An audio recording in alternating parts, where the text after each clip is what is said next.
The backstory of ALTAIR, the main character of our game, is pretty complex, if you will. So he's a master assassin in the Third Crusade, and he did a mistake at the beginning of the game. And the story of the game and the character is all about redemption. So he has to do a lot of assassination to redeem himself. And while doing so, he'll learn a little bit more about conspiracy stuff going on in the Third Crusade. The role of the assassin clan in Assassin's Creed is basically to stop the war. That's their personal goal. They want to make sure that the Holy Land is free from people who are using the war for their own purposes. Doing the design of ALTAIR is first we went into a storybook and we learned that assassins were white and red, so basically the color scheme of the character comes from history.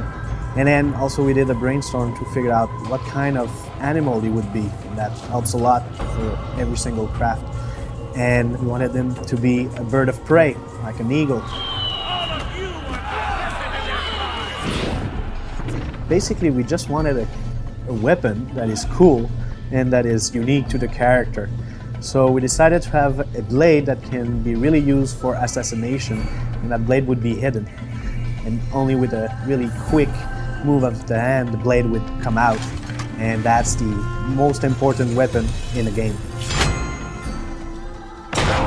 At first, our animation art director wanted ALTAIR in general to be very realistic in his moves. So very slow-paced, very tentative, he's calculating his next moves. But in the end, just to make sure that the gameplay itself was fun, we had to edit most of our animations to make them snappier, more, I'd say, offensive.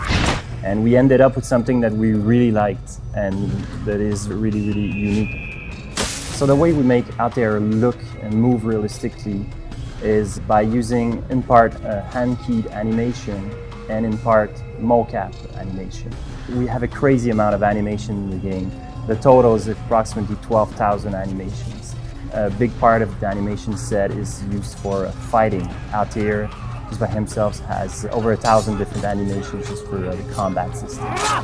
So one thing that makes our animation look fantastic is not necessarily by having the latest technology, even though we have, is that we also have maximized the current technology by having the best guys in the industry. These guys are the ones that brought you Sands of Time, and they're really incredibly talented people. Another thing is that in our game, we have a complete open world environment. So not only does the character have to walk, they also have to climb walls, roll over, they have to fight, they have to free run, and all of that needs to blend from one move to the next seamlessly, and these guys pulled it off.